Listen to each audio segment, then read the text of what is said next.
Oke, Bismillahirrahmanirrahim. Assalamualaikum warahmatullahi wabarakatuh. Waalaikumsalam warahmatullahi wabarakatuh. Waalaikumsalam Ya, warahmatullahi Alhamdulillah. wabarakatuh. Kita masuk di pertemuan yang ke berapa ini ya? Kelima ya. Iya, Ibu Di kelima. sini saya lihat yang pertama itu Tuka ya. Ada Feli, Siska, dan Ilham. Boleh, siapa yang duluan ini?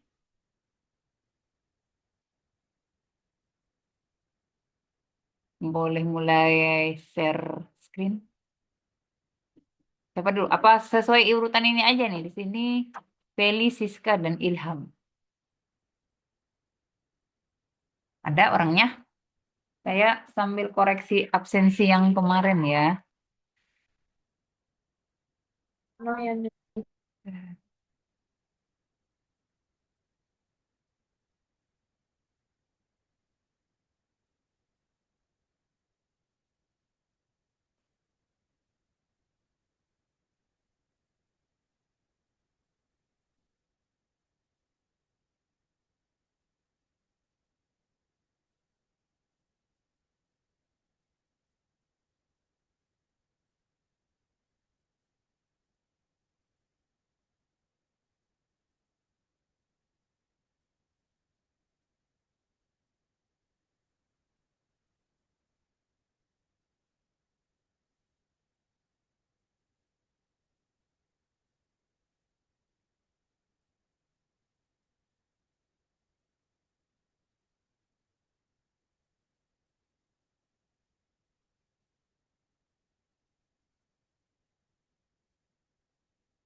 Gimana, Arin? Sudah standby orangnya atau gimana nih? Orangnya ada Ibu di Zoom, cuma nggak respon. Gimana, Arin? Orangnya ada di Zoom Ibu, cuman pada nggak respon. Oh, nah inilah nih. Ini kejadian seperti ini nih. Jadi kayak mana nih solusinya nih?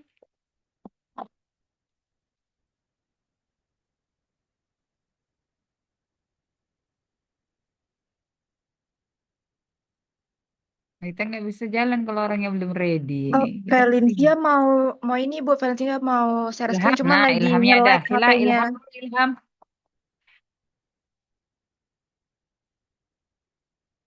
Nah, Ilham udah ganteng tuh nah.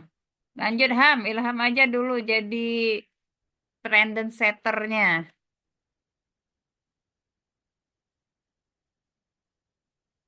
Yuk Ilham, nggak apa-apa lelaki dahulu contohkan. Ya, Bu, bentar, Bu. Sip, silakan di share slide. Saya cek di sini punya Ilham.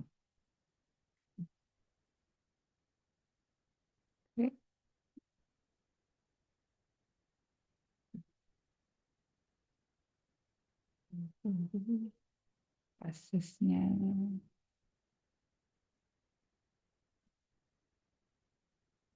Nah, ini sudah nih Ilham buat nih. Boy banyak, banyak pustakanya ini. Tuh, keempat, enam, tujuh, tujuh, tujuh. Hmm, Ini.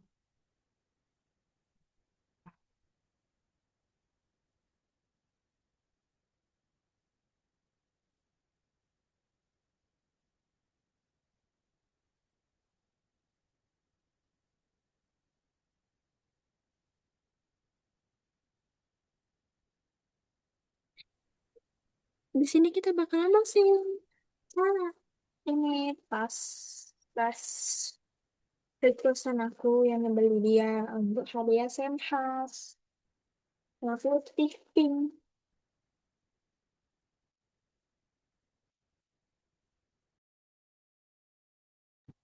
Oke, silakan Ham.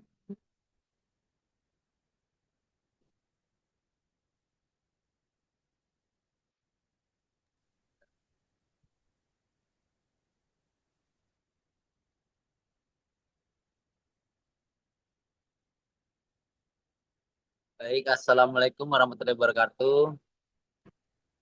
Gimana, Ham? Assalamualaikum warahmatullahi wabarakatuh. Waalaikumsalam warahmatullahi. Waalaikumsalam warahmatullahi wabarakatuh. Kamu ngapain nama saya ada di tengah-tengah kamu? Itu mah. Itu punya kamu. Gak usah ada nama saya situ ya. Ya, Bu. Yang terhormat Ibu Abu Yuni, SSI, MSI, dan teman-teman yang saya sayangi.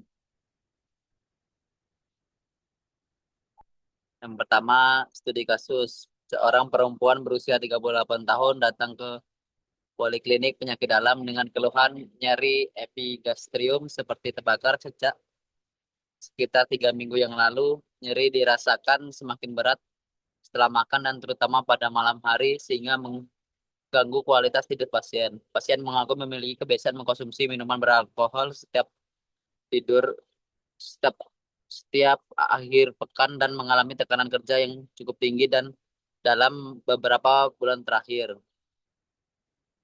Selain itu, pasien tidak memiliki riwayat alergi obat maupun penyakit sistematik sebelumnya. Pada pemeriksaan fisik ditemukan nyeri tekan pada regio epigastrium. Hasil pemeriksaan endoskopim menunjukkan adanya erosi pada mukosa antrum lambung yang mengarah ke tukak lambung atau gastric ulcer. Rapid urease test atau RUT menunjukkan hasil positif yang mengkonfirmasi adanya infeksi Helicobacter pylori. Pemeriksaan darah lengkap memeliharakan kadar hemoglobin 11,2 I/dl yang mengindikasikan anemia ringan. Kemungkinan akibat perdarahan kronik dari lesi mukosa. Berdasarkan temuan klinis dan penunjang tersebut, pasien didiagnosis dengan tukak lambung yang disebabkan oleh infeksi H. pylori disertai anemia ringan. Yang kedua, CPPT atau swab. Subjek pasien perempuan 28 tahun mengeluh nyeri epigastrium yang terasa seperti terbakar sejak 3 minggu terakhir. Keluhan berat setelah makan dan saat malam hari. Pasien memiliki riwayat konsumsi alkohol dan stres kerja tinggi. Objektifnya endoskopi erosi mukosa lambung pada antrum. Rapid urea tes RUT positif H. pylori.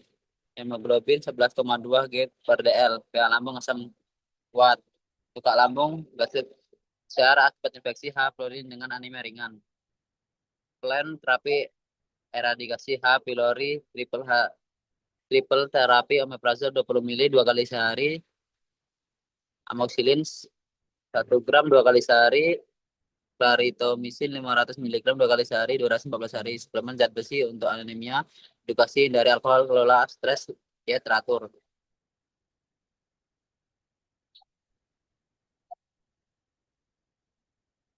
Yang ketiga, DRP drug related problems. Efek samping obat, resiko di sosis dan diare akibat diganda. Uraiannya penggunaan amoxicillin dan clarithromycin secara bersamaan berpotensi menyebabkan gangguan flora usus. Diperlukan pemberian antibiotik atau lactobacillus bersamaan untuk mengurangi efek samping Listerioin statinal. Perawatan pasien resiko kegagalan eradikasi regimen triple terapi selama 14 hari memerlukan kedisiplinan tinggi. Pasien perlu dikonseling mengenai pentingnya menyelesaikan seluruh kursus antibiotik untuk menghindari resistensi reaksi obat atau penghambatan. Clarithromycin merupakan inhibitor kuat CYP3A4 yang dapat meningkatkan kadar obat lain yang dimetabolisme oleh enzim tersebut. Perlu dilakukan rekonsiliasi obat secara menyeluruh sebelum memulai terapi.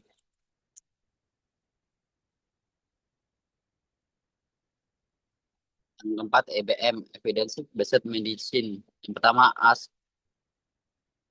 uraian apakah terapi triple terapi dengan PPI plus amoxicillin ditambah clarithromycin selama 14 hari lebih efektif untuk eradikasi H.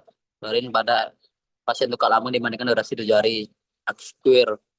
Pencarian bukti dilakukan melalui database PubMed dan Cochrane Library menggunakan kata kunci H. pylori eradication triple therapy duration Gastric Ulcer Treatment dengan filter tahun 2020-2024. Yang tiga, Appraise. Beberapa RCT dan meta-analis menunjukkan bahwa durasi 14 hari secara signifikan meningkatkan angka keberhasilan eradikasi H. pylori 90 lebih dari 90% dibandingkan 7 hari, 75 sampai 80% dinilai kuat level of evidence. Ya. Keempat, EPLI. Terapi triple EPLI 14 hari diterapkan pada pasien dengan pemantauan efek samping mual atau diare dan edukasi kepatuhan urea breath test dijadwalkan 4 minggu setelah terapi untuk konfirmasi edukasi akses. Evaluasi dilakukan melalui urea breath test pada minggu keempat pasca terapi penyembuhan mukosa dikonfirmasi dengan endoskopi kontrol dalam menetap tindakan lanjut laboratorium untuk pemantauan anemia. Baik, sekian presentasi dari saya. Wassalamualaikum warahmatullahi wabarakatuh.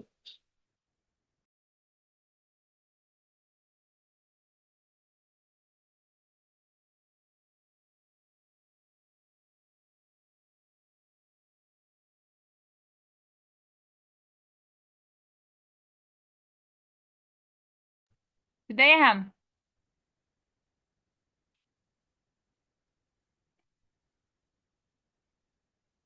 Ilham, apa masih ada? Ya, Bu, maaf, Bu, kami lagi sambil kerja, Bu. Ham, kerjanya sore ini ada berdua orang nggak? Kami sendiri, Bu, Persib sendiri, Bu. Oke, cuman ya. Saya minta waktunya 5 sampai 10 menit ya. Ya, Bu. Ya, kemarin kan jatahnya kemarin 60 menit, 3 orang, artinya 60 bagi 3, berarti satu orang punya lebih kurang 20 menit. Nah, gini, Ilham, saya mau tanya dulu, studi kasusnya ini linknya mana ya? Atau dari artikel yang mana ya? Oh, dari pustaka yang mana? Atau yang mana? Studi kasus ini. Studi kasus perempuan umur 38 ini, regio epigastrik. Kemudian saya mau tahu dari mana nih dapat kasusnya nih, biar ditelusuri. Dari pustaka nomor berapa?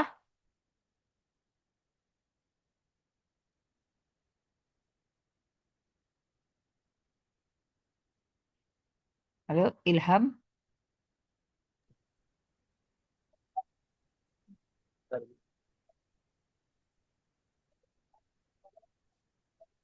Itu.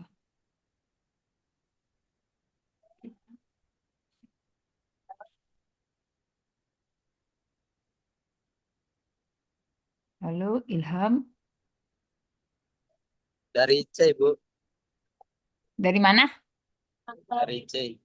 Dari C. Maksudnya C. Yang pertama nih ya? Iya, Bu. Bisa nggak Ilham kirim? Oh, saya salah. Bentar, Bu, ya. Iya, aturannya kan kemarin Ilham masukkan dalam ini kan, dalam Word-nya itu. Ini yang pertama ya? Eh, C 2004. Yang NCBI ini ya?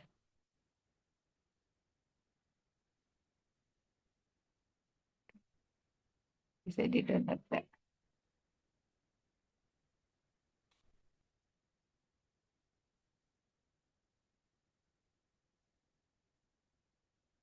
Ilham kirim kemana?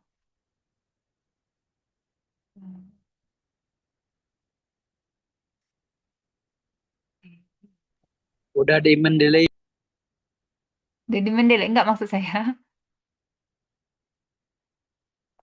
Linknya itu Ilham kirim. Atau yang ini ya? Ini saya coba cari sendiri ini. Dari yang di membuat ini ya, yang ACG Clinical Guideline ini ya. Apa judulnya? Oh ya, tahun 2024.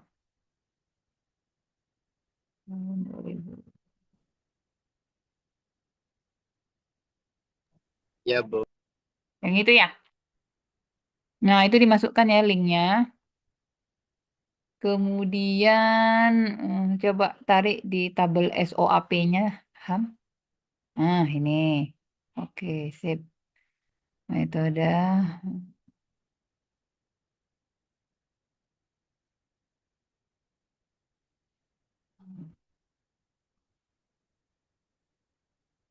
terapi eradikasi.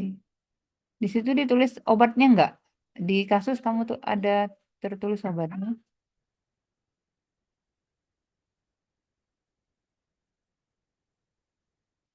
Di kasus enggak ada obatnya. Ngapa? Enggak ada obatnya terus uh,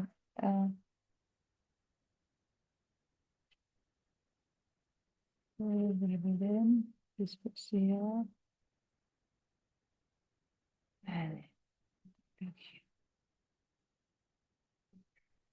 Yes.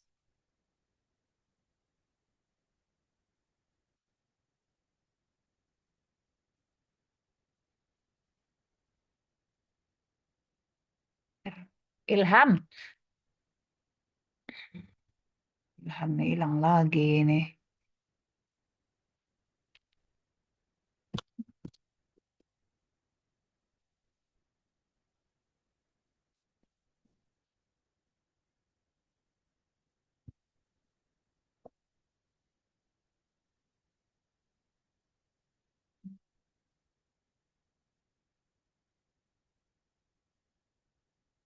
Oh, gini aja, Deng. Mungkin di skip dulu, di pause dulu untuk Ilham. Siapa namanya? Velin dan ini ada Melin dan Siska, Ibu. Siska yang ada ya? Velin dan Siska yang mana dulu? Iya, Bu. Nah, Ilham kayaknya sedang ada pasien. Mungkin ya di skip dulu buat siapa namanya? Velin dan Siska. Boleh? Atau nanti saya ganti metode aja lah buat berikutnya nih untuk kehilangan-kehilangan orang ini.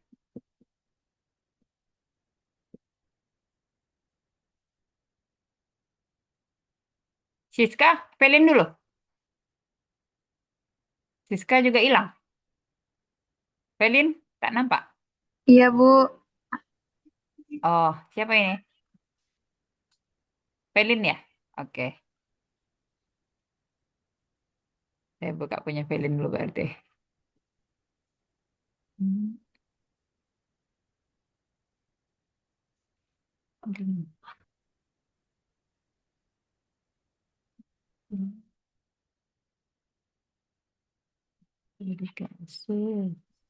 Oh, ya. Assalamualaikum warahmatullahi wabarakatuh. Waalaikumsalam warahmatullahi wabarakatuh. Perkenalkan, nama saya Felincia dengan NIM 2531621303. Yang kami hormati Ibu Apoteker Yuni Andriani, SSI, MSI. Pada rubrik penilaian individu, studi kasus yang saya gunakan yaitu seorang anak perempuan usia 3 tahun dirawat di rumah sakit dengan keluhan demam, muntah berwarna hitam seperti ampas kopi dan nyeri perut. Kondisi hemodinamik stabil dengan denyut jantung 128 kali per menit. Tekanan darah 108/71 mmHg dan laju napas 28 kali per menit. Pasien mendapatkan ibuprofen 2 kali dosis 100 mg per oral dengan jarak 8 jam, serta 1 kali prestamol 250 mg dalam 24 jam terakhir untuk menurunkan demam. 5 minggu sebelumnya, pasien juga pernah mendapatkan ibuprofen selama beberapa hari untuk infeksi saluran pernapasan atas, disertai pemberian clarithromycin selama 10 hari. Pasien memiliki riwayat alergi terhadap cefalosporin dan amoksisilin atau asam clavulanat. Pada pemeriksaan fisik ditemukan keadaan umum lemah, pucat, demam, batuk berdahak, perut sedikit kembung, dan nyeri tekan ringan. Berat badan pasien 15 kg dan tinggi badan 88 cm. Hasil laboratorium menunjukkan anemia dengan hemoglobin 9,6 G/dl, hematorit 29,7%, retikulosit meningkat, serta kadar protein total menurun. Pemeriksaan lainnya termasuk tes koagulasi dalam batas normal. Yang kedua, CPPT, ada subjek anak perempuan usia 3 tahun dengan berat badan 15 kg yang dirawat di rumah sakit karena keluhan demam, muntah seperti ampas kopi dan nyeri perut. Objektif yaitu hasil endoskopi tukak pada duodenum. Urea breath test yaitu positif H. pylori. Asesmennya, endoskopi saluran pencernaan bagian atas adanya tukak lambung tanpa pendarahan pada jarak 2 cm dari pylorus dan H. Pylori menunjukkan hasil negatif. Plannya, selama rawat inap, infus glukosa dan elektrolit diberikan untuk mengkompensasi kehilangan cairan. Pasien diobati dengan menghambat pompa proton, esomeprazol 10 mg per hari sampai 0,66 mg per kilogram per hari selama 2 bulan. Dan tidak ada gejala gastrointestinal lebih lanjut. Nilai hemoglobin kembali normal menunjukkan penghentian pendarahan gastrointestinal dan laporan endoskopi yang dilakukan di akhir periode pengobatan mengkonfirmasi penyembuhan area ulserasi lambung. Yang ketiga di RP, klasifikasinya yaitu potensi efek samping. Penggunaan kombinasi ibuprofen dan paracetamol dapat meningkatkan risiko tukak lambung. Uraiannya, obat antiinflamasi non-steroid tradisional telah terbukti menghambat kedua isoform enzim COX sehingga mengurangi produksi prostaglandin gastroprotektif melalui jalur COX-1 dan meningkatkan risiko efek samping gastrointestinal. Yang keempat, EBM. Langkahnya yang pertama yaitu apakah penggunaan ibuprofen pada anak usia 3 tahun aman sebagai antipiretik dibanding paracetamol. Yang kedua, mencari literatur dari jurnal, Gwedelin, pediatri, dan database klinis terkait keamanan ibuprofen pada anak. Yang ketiga, bukti menunjukkan ibuprofen efektif menurunkan demam, tetapi memiliki risiko iritasi lambung dan pendarahan saluran cerna lebih tinggi dibanding paracetamol. Yang keempat, pada pasien ini ibuprofen dihentikan dan paracetamol dipilih sebagai antipiretik yang lebih aman. Yang kelima, memantau perbaikan gejala, tidak ada muntah darah ulang, suhu tubuh menurun, dan kondisi pasien membaik.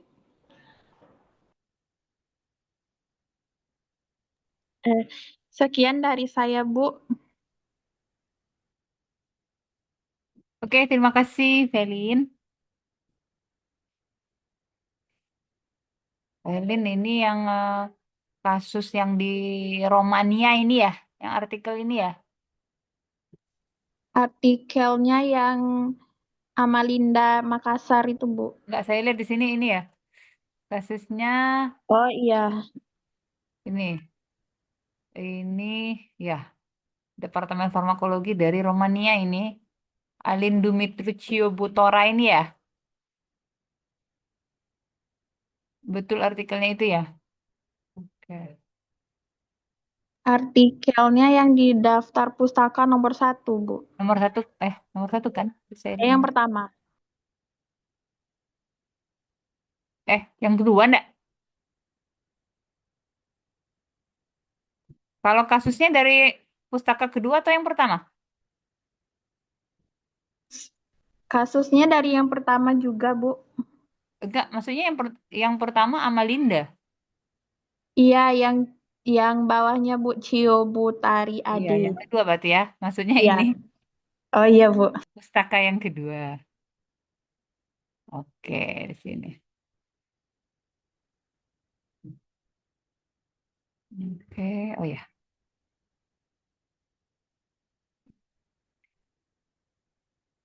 Oh, gini. Saya mau lihat yang ketiga dulu ya, nanti sebelum saya kasih komentar terakhir ya untuk perbaikannya. Yang ketiga boleh Siska?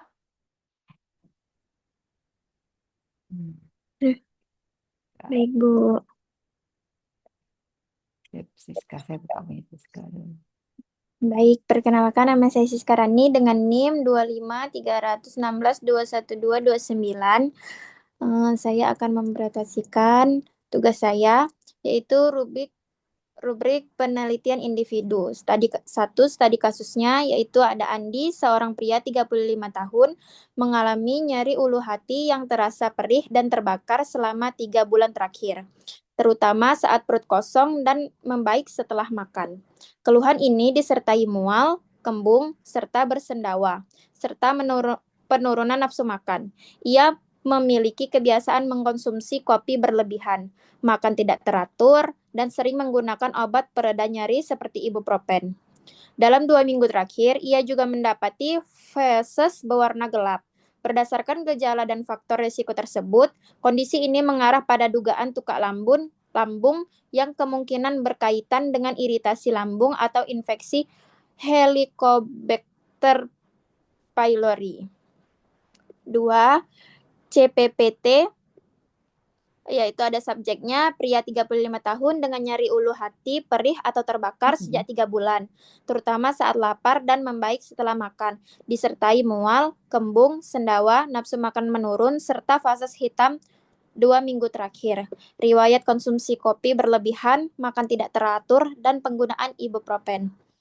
Objektifnya itu ada temuan mengarah ke dispepsia kronis dengan tanda pendarahan saluran cerna atas, melena, faktor risiko, NSAID, pola makan buruk, perlu pemeriksaan HB, tes Helicobacter pylori, dan endoskopi.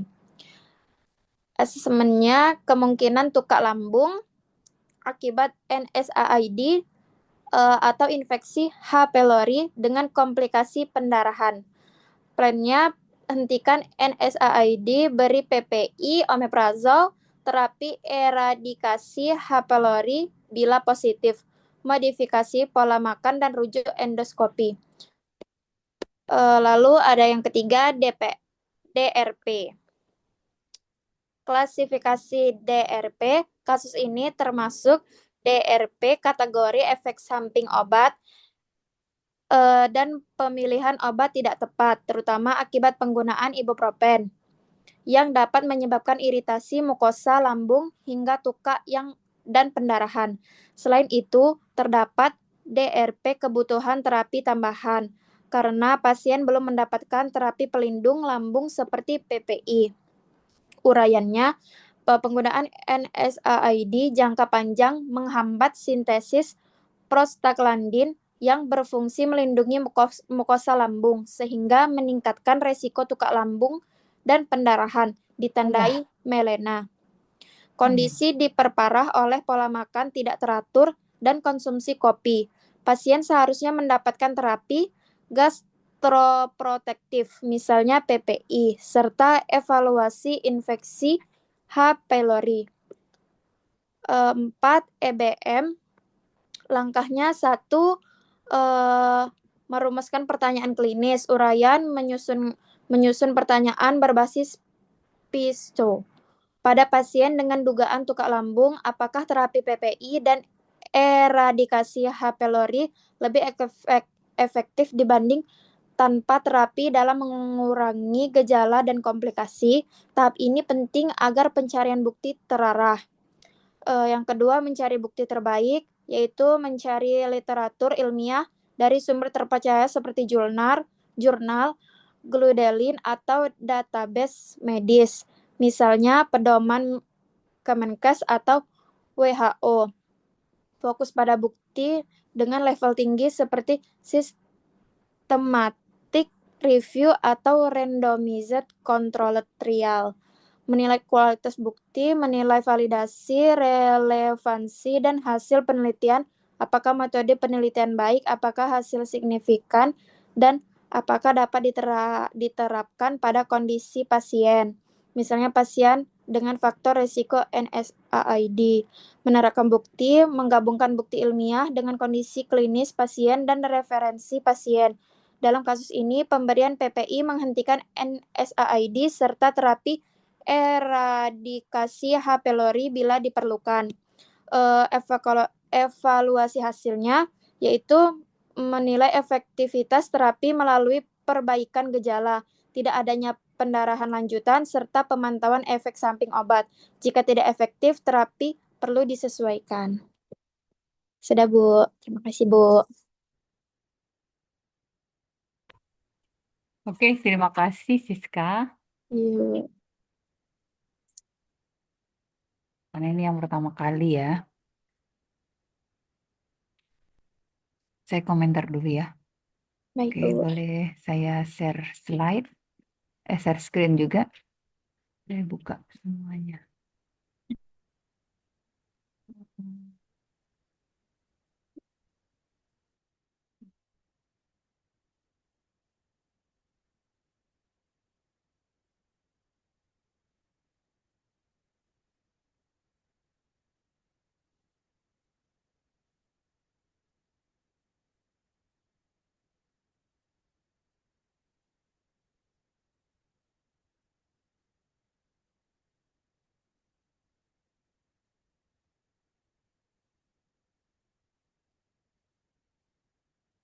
Kalau Siska tadi artikelnya yang nomor berapa? Eh, Helen.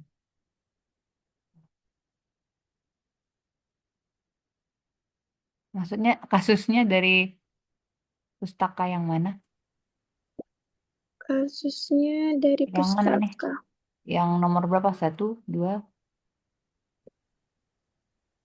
Ini Said ini ya? Atau yang mana? Iya, iya, Bu. Nomor. Pertama, Iya, Bu. D.R.O. Graham ini ya? Iya. Artikelnya tua banget, maksudnya lama banget ini, sis. Oh iya, iya, Bu. Saya cek. Ini sini ya.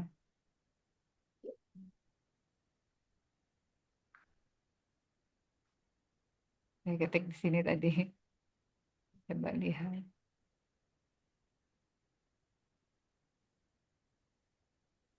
Yang pertama ini ya.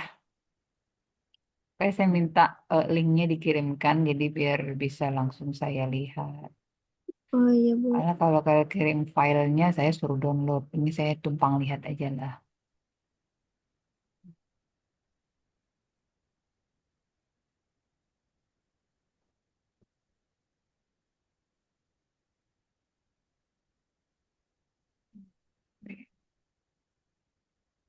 Yang ini ya? Yang Iya. Bener yang ini?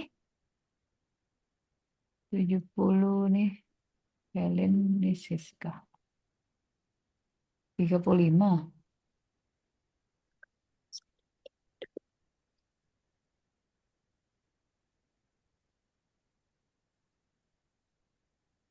Bukan.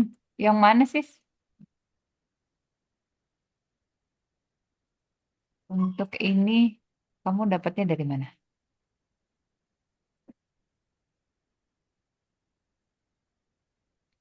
Atau sis kamu kirim linknya boleh, boleh biar saya langsung klik. Karena saya nggak lihat di sini nih.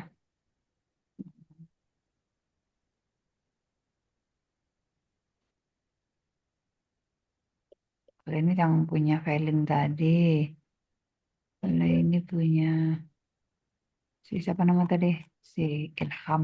Tapi saya mau nanya Ilhamnya nggak bisa dikonfirmasi.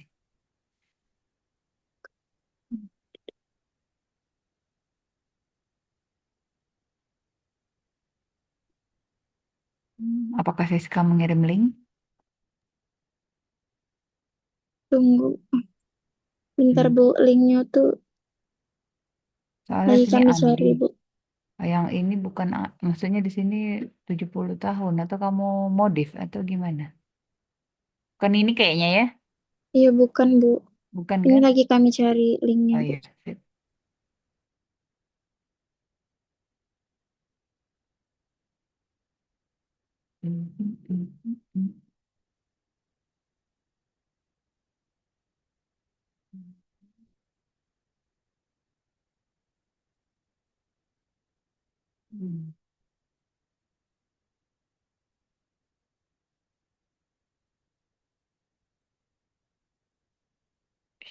Pak.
Di mana Siska kirim?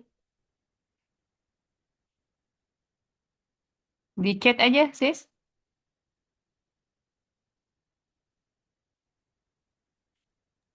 Iya, linknya belum dapat, Bu. Soalnya kemarin kami bukan di laptop ini, Bu.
Mana, sis? Ada. Maaf, Bu, sebelumnya, Bu. Kemarin tuh kami gini, Bu, buatnya. Studi kasusnya tuh tidak ada pakai jurnal, tapi pembahasannya yang kami pakai jurnalnya.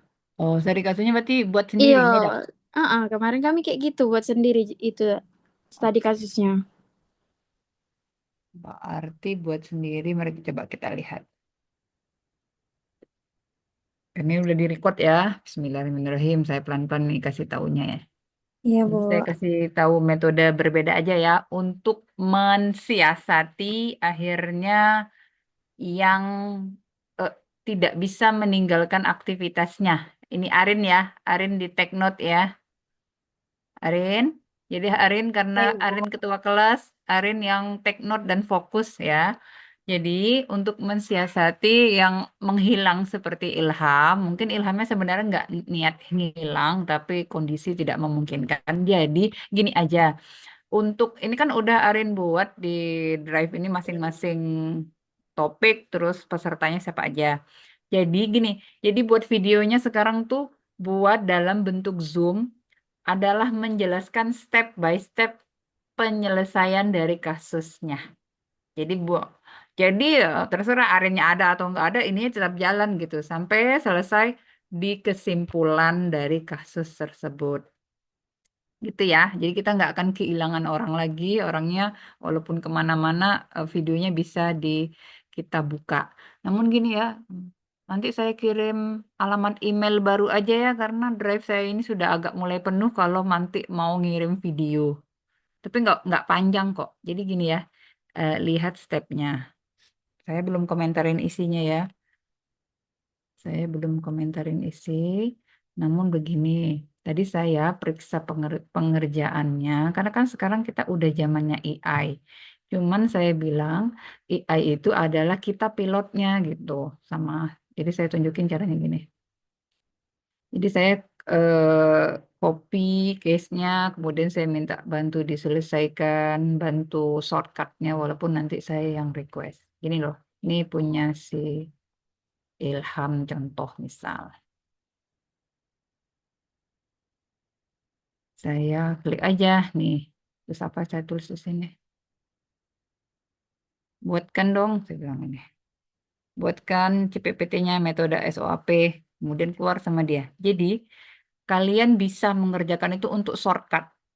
Jadi kalian buka seperti biasa, buka Zoom, kemudian kalian mulai new meeting, kemudian kalian seharusnya kalian sudah membuka tabnya supaya nggak makan durasi lama. Jadi misalnya kalian ambil dapat kasusnya dari artikel ini, berarti ini tabnya udah dibuka ya, atau ini tadi ya si si si tadi ini udah dibuka atau yang ini udah dibuka, berarti kalian tinggal penelusurannya. Jadi semua tab yang kalian butuhkan sudah kalian buka supaya durasinya tidak panjang. Karena kalau panjang berarti byte-nya besar, menguploadnya repot, nanti space di drive saya juga cepat penuh gitu. Tapi saya kayaknya kirim drive baru deh, alamat email untuk drive baru. Oke, jadi silahkan nanti mulai meeting, kalian mulai ngomong nih, nanti ada nih wajah kalian di sebelah sini. Kalian mulai minta tolong nih, buatkan tabelnya, terus dibuatkan sama dia nih. Kalian nanti harus melakukan pengecekan ulang. Terus saya bilang, apa nih? Ah, enggak ini nih, rumit tabelnya. Saya bilang, ganti lagi bahasanya. Waktu dia ganti. Ganti buat gini, lebih sederhana. Walaupun sama nih, kayak yang dituliskan sama Ilham tadi. Mana punya Ilham? Nah, ini filenya. Saya filin aja deh ya, karena Ilhamnya nggak ada juga di sini kan. Filin, kemudian saya buat baru buat film ini. Nih, langsung dibuat sama dia. Sama ya gitu, kita yang tahu, kita pilotnya. Wah, repot banget lihat menyalin ini ya. Terus saya kopikan di sini kalimatnya buat CPPT untuk ini. Jadi kalian tunjukkan kalau supaya mudah dipahami kasih waktu paling ketik sini, kemudian inilah yang keluar, kemudian nggak sesuai seperti yang diharapkan ganti keyword.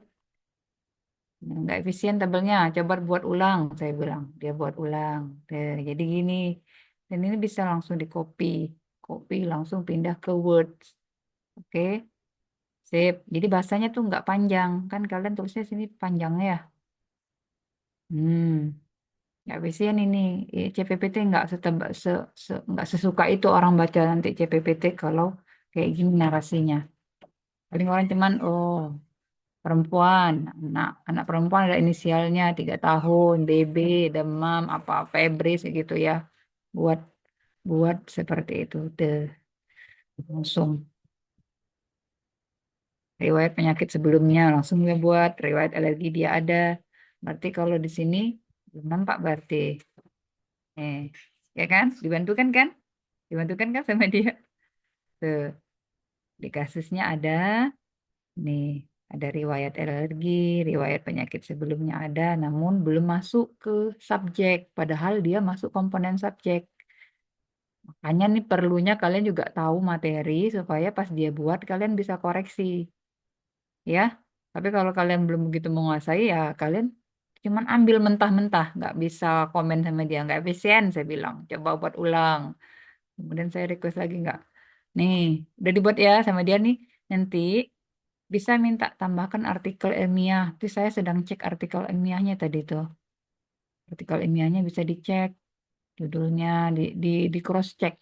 Itu guna kita cross check benar nggak yang dia ambil kata ini dari artikel tersebut, ya. Tapi kalau proses ini kan lama nih. Harusnya kalian udah ibaratnya mau masak itu kalian udah siapkan bahan-bahannya. Kalian kalau mau buat video supaya durasinya nggak lama, tabnya udah disiapkan. Oke. Nih udah dijawab sama dia. Terus saya minta lanjutin dong. Oh, identifikasi DRP menurut PCNE 2020 karena yang terbaru ya. Tuh udah sama dia selesai. Tuh, udah selesai PCNE-nya. Udah ada pula saran sama dia nih. Bisa dikasih. Enggak, kan kita nih alat bantu ya enggak?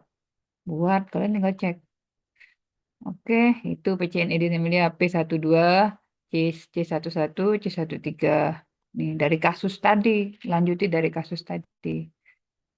Oke, saya tunjuk ini ya nanti akurasinya nanti harus dicek ke artikel dan juga berarti basic ilmu dari TUKA. Soalnya ini kan topiknya TUKA. Oke, kemudian lanjut analisa 5 tahap IBM saya bilang. Oke. Kalau pertanyaan klinis, jadi saya ambil dari pertanyaan klinis masing-masing kalian. Ini tadi nih ya, 3 tahun. Saya mulai kalau IBM beda kasus dari yang nomor 1. Dia sama juga. eh eh bisa sama atau bisa kalian kasusnya tetap tuka, tapi pertanyaan klinisnya beda. Tapi kalau saya lihat di sini, pertanyaan klinisnya masih sambung dari kasus. Nah gitu. Apakah aman ibuprofen? Anak saya tahu no. Beda ya. Ya enggak? Sini tuka, sini ini. Nah gini, kalau di EBM pertama itu adalah membuat pertanyaan klinis. Jadi tanyaannya hmm, di di tahap 2 bukan bukan yang ini. Ya, bukan bukan arti tahap 2 yang saya minta, tapi apa jawaban untuk pertanyaan tahap 1, ya. Tabel tabel tahap 2 pada ABM bukan arti acquiring itu sendiri, namun jawaban dari pertanyaan yang kalian buat dari tahap 1. Apapun pertanyaannya. Kayak tadi si Ilham dia tanya apakah lebih efektif pengobatan dengan terapi tiga obat gitu carinya gitu. Kalau ini kan mau nanya apakah aman ibuprofen pada anak dibandingkan paracetamol. Nah, harusnya jawaban dong di sini. Apa jawabannya? Aman. Menurut siapa? Tuliskan artikel. Makanya saya tanya sini, dia jawabkan apa sih dia buat sini. Ini yang nih. Mencari bukti searching. Ini enggak juga nih. Makanya nih saya mau koreksi nih. Belum selesai nih saya. Salah kamu jawabnya. Ya, tahap 2 sampai lengkap dengan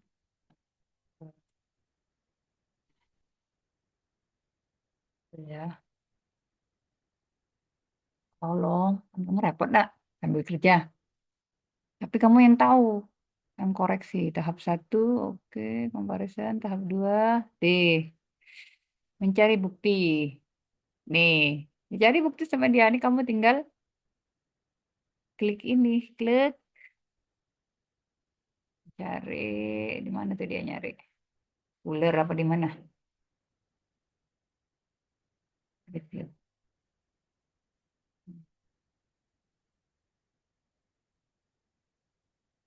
Oh, di sini. Oh, salah deh. Lengkap dia buat deh. Meta analysis review. Oh, apa ini? Enggak judul ini ya, enggak judul um, thumbnail all.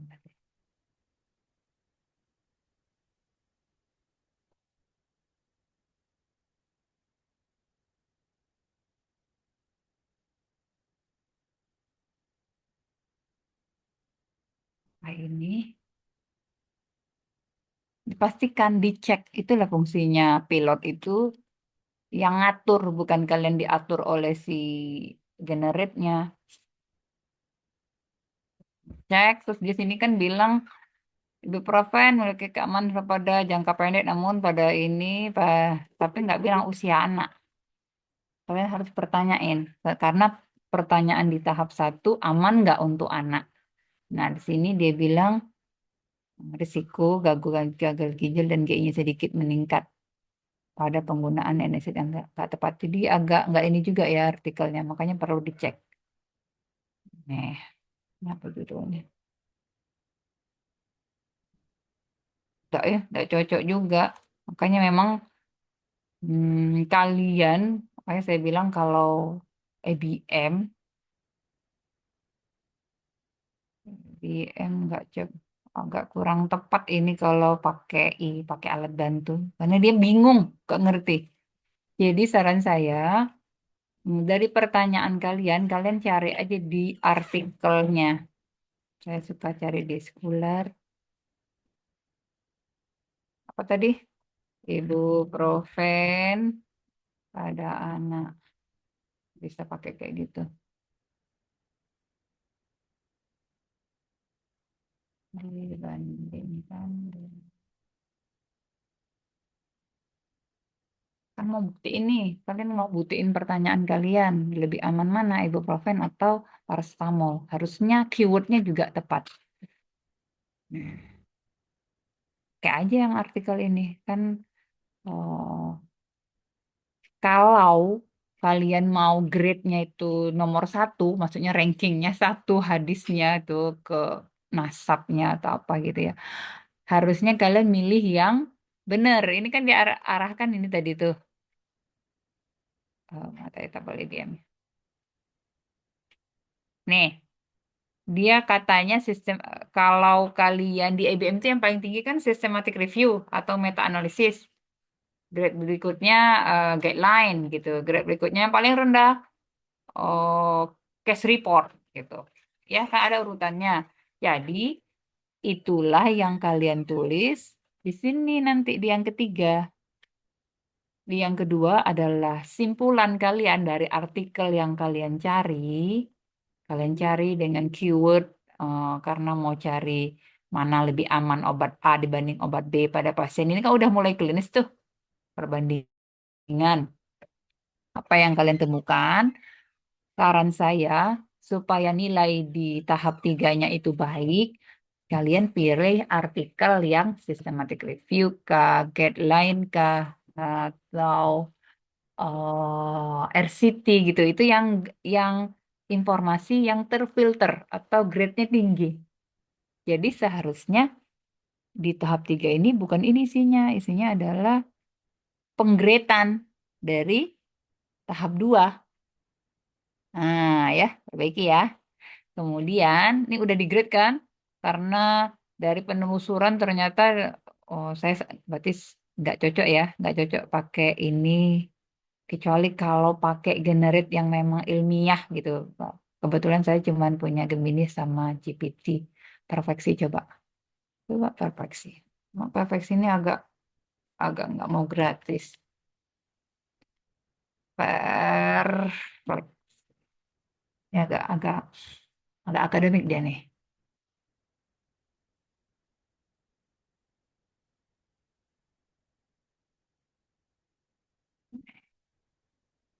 Saya copy dari sini.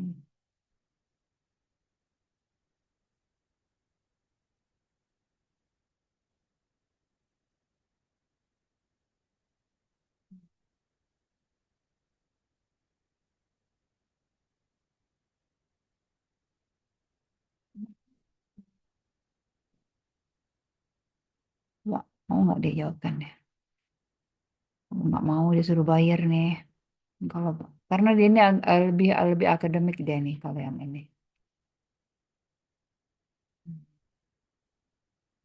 Nih, kan beda ya, beda kan? Beda dari yang dia jawab si Gemini jawabkan, yang ini tadi sama yang ini. Susun bentuk apakah aman tadi ini. Studi dia bilang studi komparatif kan. Ini bisa nih. Pedoman klinis itu artinya sama dengan guideline. Atau kalau di kita punya ada guideline, kalau anak 3 tahun berarti IDAI, IDAI berarti. Lihat tata laksana demam pada anak, lebih pilih obat mana gitu. Kita nggak lihat tahunnya, tahun-tahun pedomannya atau guideline-nya. Hmm, juga enggak ya. Bukti menyebutkan bahwa cenderung menurunkan lebih, harusnya yang ini ada di sini nih. Siap, ya. Ternyata kurang tepat nih pakai ini. Enggak.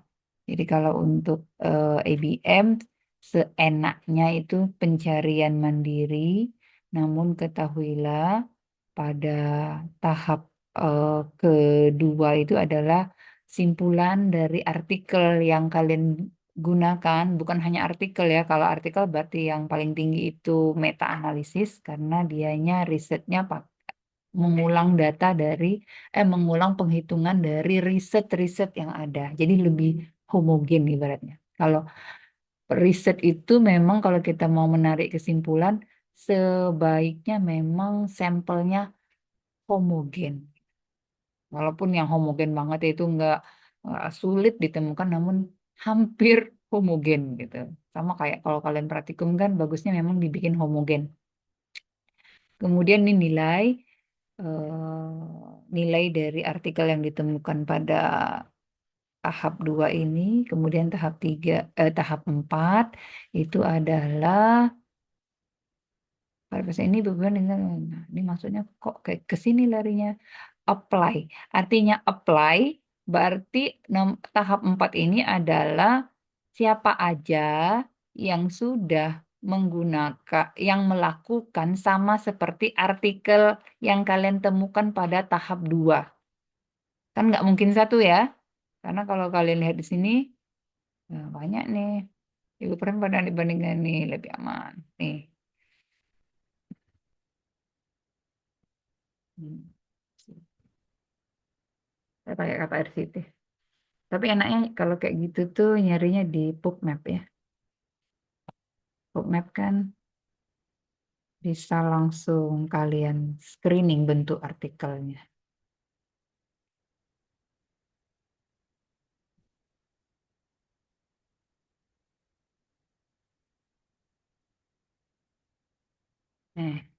Tahunnya bisa bentuk. Ini keywordnya ini.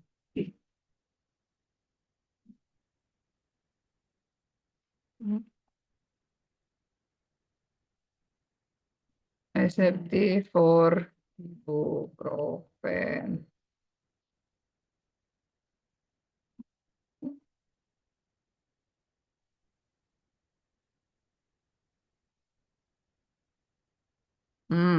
Keywordnya pilihkan.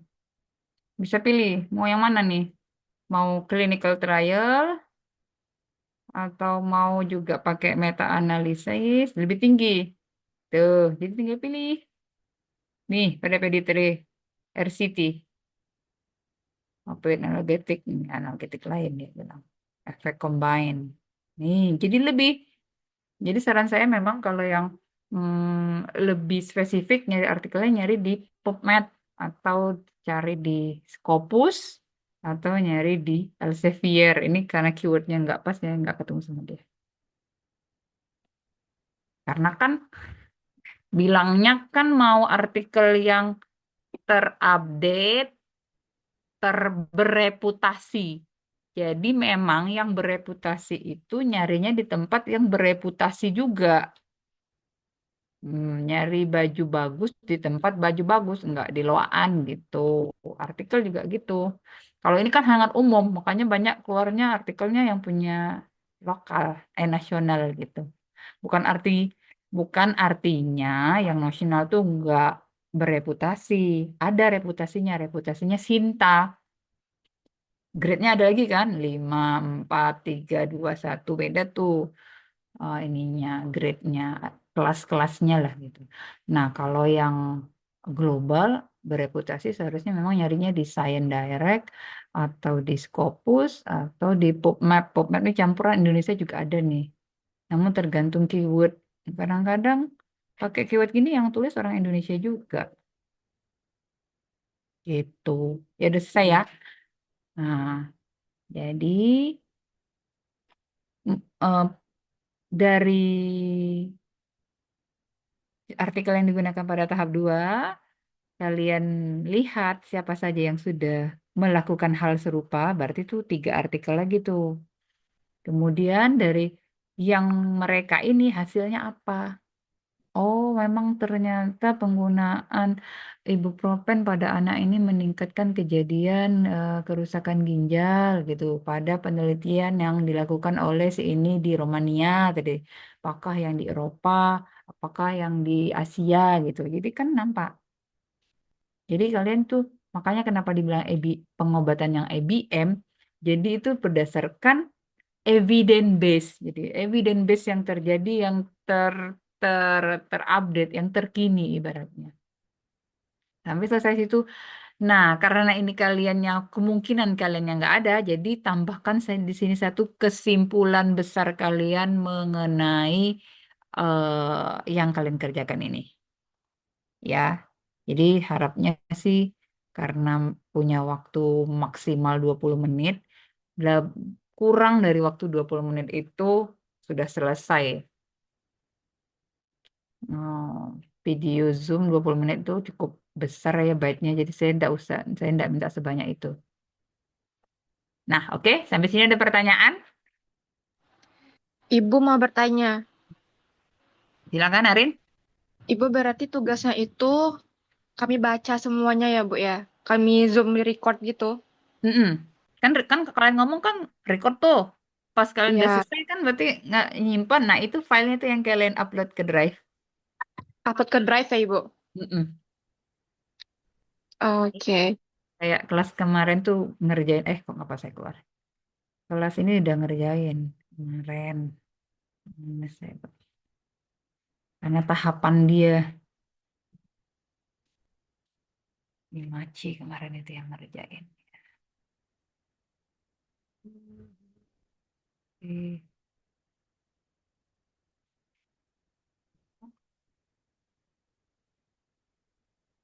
BM.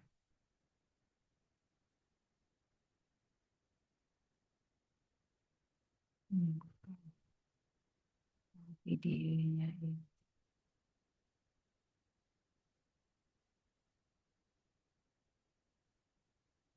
Mana?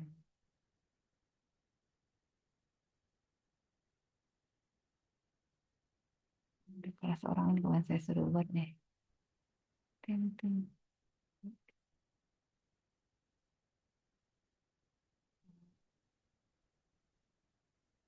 Di RP.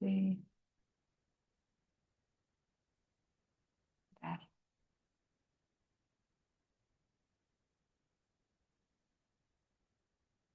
Nah ini. Ini. Oh, berapa menit dia ini? Gini nanti buatnya.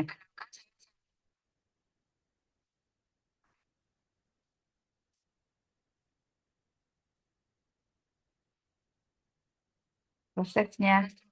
Kalau kalian berarti tutup kesimpulan saya dari yang saya kerjakan ini apa gitu ya. Tapi prosesnya dia nggak masuk ini.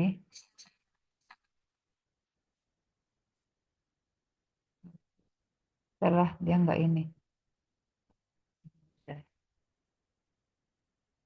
Ini. Eh,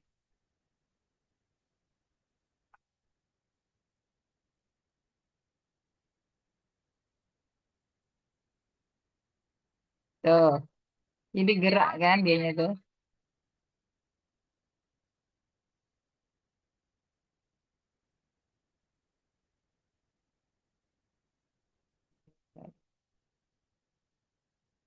Si Christina.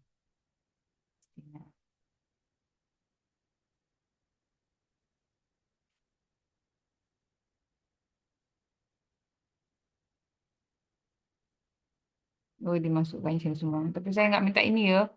Mintanya yang pakai step by step kalian itu loh.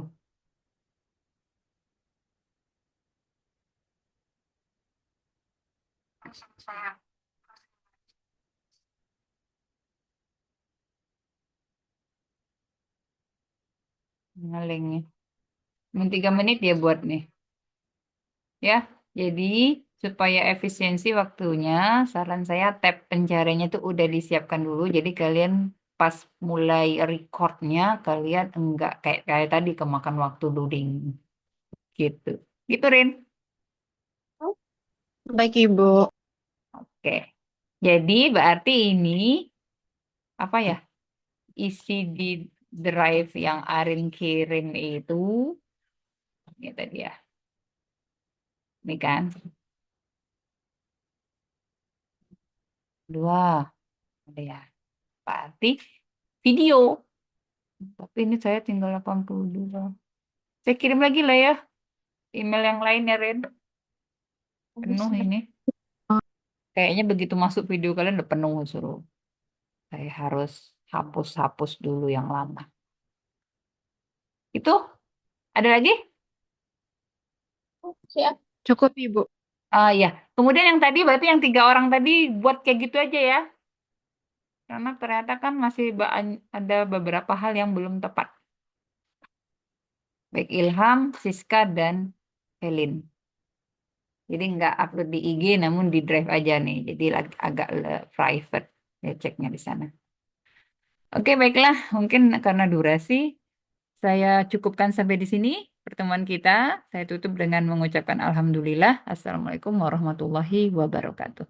Waalaikumsalam warahmatullahi wabarakatuh. Terima kasih, Ibu.